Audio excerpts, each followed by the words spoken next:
Greetings and welcome back to room 303 in Freshman English, and we turn in our MyPerspectives volume now to Unit 5. I'm with you on page 542, Journeys of Transformation. Now we are going to spend the majority of our time studying Homer's Odyssey, and a few other titles as well. The questions here on page 542, why are we drawn to seek new horizons, and what do we learn when we go? I want you to make sure on 544 that you do the unit goals, on 545 that you do the academic vocabulary explanatory text.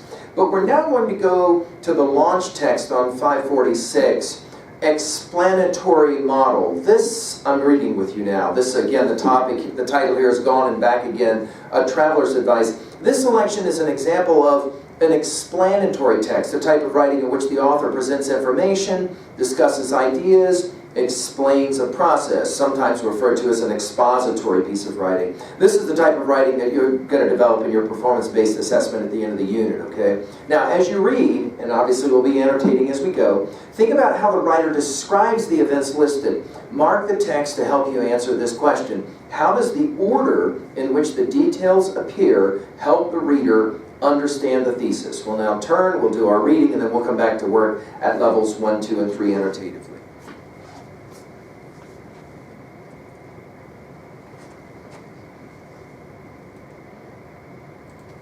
Gone and Back Again, a Traveler's Advice. Let common sense guide you before you travel, and you'll have a better trip. Consider the business-like details first. Down the road, rich rewards will follow. If you're leaving the country, you'll need backups of all essential documents. Keep both digital and physical copies of your passport, visas, driver's license, birth certificate, health insurance card, serial numbers, and important phone numbers. You may be too young to have some of these items, but if you can read this, you're old enough to assist in preparation. Anything can be lost or stolen. Backups might just save you a great deal of international grief. Talk yourself into packing less stuff. The more journeys you take, the sooner you'll discover you don't need as many items as you think. Traveling light makes it easier and faster to get from one place to another, with a more manageable load to lug around. If you really must have a second black sweater, you can probably buy it on the fly. Smart preparations also include shopping wisely from home. There is a wide world of online options for bargain transportation and lodging. Save your money for the experiences you'll be seeking once you get out of your rented bed.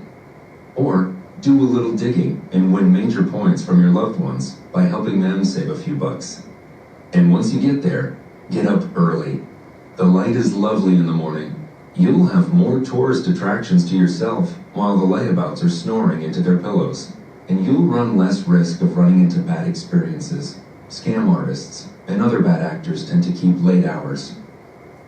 There is far more practical ground to cover before you take to the skies, the seas, or the road. Do your homework. You'll know you've earned a passing grade when you're having the time of your life.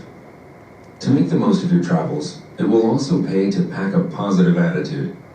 Keep in mind the following suggestions that apply more to what is in your head and heart than your luggage or hip pocket. Keep an open mind. You'll be encountering people whose lifestyles are different from yours. You stop learning when you start judging, and you close yourself off to new experiences. Embrace possibility. Seek opportunity. Ask questions in a spirit of respectful goodwill. There's common ground to be found, no matter where you go. Get lost deliberately. The natives know the cheapest places to eat, the least crowded beaches, the byways and backwaters that are less traveled, that have their own histories and unlikely charms. Hit the pavement on foot. Follow your feet. Stay safe, but seek the unexpected. Slow down occasionally. Take a seat on a park bench or a set of stone steps and watch the local parade go by. The scents and the shades, the tone and feel of a place start to reveal themselves when you put down your guidebook and your smartphone. You never know when you'll be making a memory. Open your senses and let the setting in. And remember to smile, easily and often. In so doing, you will be communicating in the fundamental global language that opens us all up to new people and new experiences. Anna Quindlen said, "The life you have led doesn't need to be the only life you have. Vital moments in that life may be around the next corner. There's no better way to reach out toward those moments than with a hopeful grin. Be prepared. Have fun. The world is ready when you are. Don't forget your toothbrush." All right, so this is obviously advice as our subtitle here. Notice the gone and back again, the colon, and then a traveler's advice. So we're getting here in our explanatory text. This is expository writing. Ostensibly, this is a form of how-to writing. And it has a lot to do with, of course, when you are prepared to leave and go on a journey. Now, why would this be the introductory materials for Unit 5? Because, of course, we're going to study the Odyssey, and Odysseus and his men take a long journey. Having said that, let's go through then the 12 paragraphs rather quickly. Notice the recommendation is common sense. Great suggestion in paragraph 2. Backups of all essential materials. And in paragraph 3, less is more. No question. The less you take, the better off you usually are. I really like, and Thoreau, the great American poet, writer, would really like as well, that in paragraph 5 it's get up early is the advice. In other words, get out and enjoy seeing things before everybody else is up and going. Paragraph 6, the notion of being planning well. What is that line? Plan for the worst, hope for the best. I think that this essay obviously is going to suggest that. The idea of a positive attitude, this will sound very much like what we'd often say in 303 about your whole view about life in general, and especially learning things like school. Obviously, keeping an open mind in paragraph number 8 is huge, right?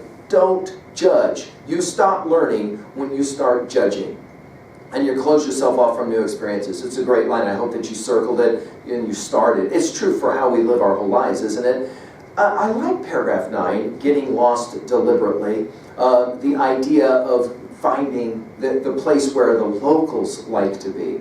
I just want to pause for a moment with paragraphs 8 and 9 and pay attention to what we call varying sentence length. I'm now making a 2B observation. This is a rhetorical observation. Not what is said, but how it's said. Notice sentence lengths. Notice the short sentences. Keep an open mind, short sentence. You'll be encountering people whose lifestyles are different from yours, medium length sentence. You stop learning when you start judging, comma, and you close yourself off to new experiences, another fairly longer sentence.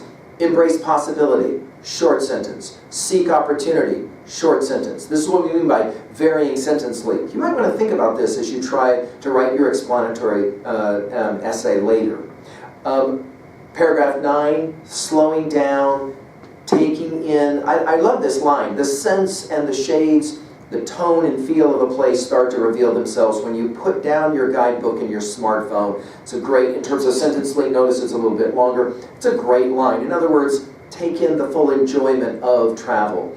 Paragraph 11, maybe the most important idea, and of course we have said this many times in 303, it's the greatest suggestion as well about how to survive any new experience. Smile. The international or the global language, as it's referred to. Anna Quindlen, who of course we've known from an earlier set of comments, early on in Unit 1 we met Anna Quindlen here. We're going to hear from her. The life you have led doesn't need to be the only life you have.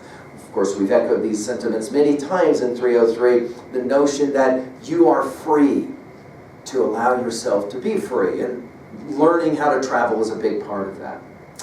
Finally, of course, to be prepared and have fun, and at the same time to be safe is the challenge. Well, we turn now to Unit 5 and an introduction to the Odyssey, and hey, let's travel, guys. I look forward to it. Thank you.